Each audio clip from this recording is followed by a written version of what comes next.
ಅಘೋರಿ ಹೇಳಿದ ಹಾಗೆ ಆ ಮಹಿಳೆ ಚಿನ್ನದ ಮಡಿಕೆನ ಪಡಿಬೇಕು ಅಂತ ಎಲ್ಲಾ ತಾಂತ್ರಿಕ ಪೂಜೆಗಳನ್ನ ಮಾಡ್ತಾಳೆ. ಕೊನೆಗೂ ಅವಳ ಎಷ್ಟೋ ವರ್ಷಗಳ ತಪಸ್ಸು ಕಂಪ್ಲೀಟ್ ಆಗತ್ತೆ. ಅವಳು ಆ ಮಡಿಕೆ ಇದ್ದ ಜಾಗದಲ್ಲಿ ಗುಂಡಿ ತೋಡಕ್ಕೆ ಶುರು ಮಾಡ್ತಾಳೆ. ಆದ್ರೆ ತಾನು ಎಂಥ ದೊಡ್ಡ ಪ್ರಾಬ್ಲಮ್ನ ಮೈ ಮೇಲೆ ಎಳೆದುಕೊಳ್ತಾ ಇದ್ದೀನಿ ಅಂತ ಅವಳಿಗೆ ಗೊತ್ತಿರ್ಲಿಲ್ಲ. ಇದ್ದಕ್ಕಿದ್ದ ಹಾಗೆ ಸಿಕ್ಕಾಪಟ್ಟೆ ಕೋಪದಿಂದ ಧನಪಿಶಾಚಿ ಅಲ್ಲಿಗೆ ಎಂಟ್ರಿ ಕೊಡತ್ತೆ. ಅದನ್ನ ನೋಡಿದ ತಕ್ಷಣ ಅಲ್ಲಿದ್ದವರೆಲ್ಲ ಭಯದಿಂದ ನಡುಗಕ್ಕೆ ಶುರು ಮಾಡ್ತಾರೆ.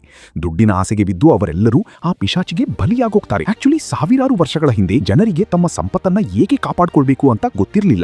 ಇದೇ ಕಾರಣಕ್ಕೆ ಕಳ್ಳರು ಬಂದು ಅವರ ಸಂಪತ್ತನ್ನೆಲ್ಲ ಲೂಟಿ ಮಾಡ್ಕೊಂಡು ಹೋಗ್ತಾ ಇದ್ರು. ಈ ಪ್ರಾಬ್ಲಮ್ ಇಂದ ತಪ್ಪಿಸ್ಕೊಳ್ಳಕ್ಕೆ ಜನ ತಾಂತ್ರಿಕ ವಿದ್ಯೆಯೇ ಮೊರೆ ಹೋಗ್ತಾರೆ. ಇದರಲ್ಲಿ ಅವರು ಗುಂಡಿ ತೋಡಿ ತಮ್ಮ ಸಂಪತ್ತನ್ನ ಒಂದು ಮಡಿಕೆಯಲ್ಲಿ ಬಚ್ಚಿಡ್ತಾ ಇದ್ರು. ಮತ್ತೆ ಆ ಚಿನ್ನದ ಮಡಿಕೆಯನ್ನ ಧನಪಿಶಾಚಿ ಕಾಯ್ತಾ ಇತ್ತು. ಆ ಬಚ್ಚಿಟ್ಟಿರೋ ಸಂಪತ್ತನ್ನ ಪಡೆಯಕ್ಕೆ ಅಂತ ಎಷ್ಟೋ ಜನ ಬೇರೆ ಬೇರೆ ತಾಂತ್ರಿಕ ಪೂಜೆಗಳನ್ನ ಮಾಡಿದ್ರು. ಆದ್ರೆ ಪ್ರತಿಯೊಂದು ಬಾರಿನೂ ಅವರೆಲ್ಲರೂ ಆ ಪಿಶಾಚಿಗೆ ಬಲಿಯಾಗೋಗ್ತಾ ಇದ್ರು. ಹೀಗಿರುವಾಗ ಶಿವ ಅನ್ನೋ ವ್ಯಕ್ತಿಗೆ ಘೋಸ್ಟ್ ಹಂಟಿಂಗ್ ಅಂದ್ರೆ ಸಿಕ್ಕಾಪಟ್ಟೆ ಇಷ್ಟ ಆಯ್ತು. ಅವನ ಪ್ರಕಾರ ಭೂತ ಪ್ರೇತ ಅನ್ನೋದು ಏನೂ ಇಲ್ಲ, ಅದೆಲ್ಲ ಬರೀ ಮನಸ್ಸಿನ ಭ್ರಮೆ ಅಷ್ಟೇ. ಆಗ್ಲೇ ಅವನಿಗೆ ಆ ಪಿಶಾಚಿಯ ಬಗ್ಗೆ ಗೊತ್ತಾಗುತ್ತೆ. ಇದನ್ನ ಕೇಳಿದ ತಕ್ಷಣ ಅವನು ಕೂಡ ಆ ಪಿಶಾಚಿಯ ಬಲೆಯಲ್ಲಿ ಬೀಳೋಕೆ ಅಂತ ಹೊರಟು ಬಿಡ್ತಾನೆ. ಇದರ ನೆಕ್ಸ್ಟ್ ಪಾರ್ಟ್ ಬೇಕು ಅಂದ್ರೆ ಈಗಲೇ ಕಮೆಂಟ್ ಮಾಡಿ.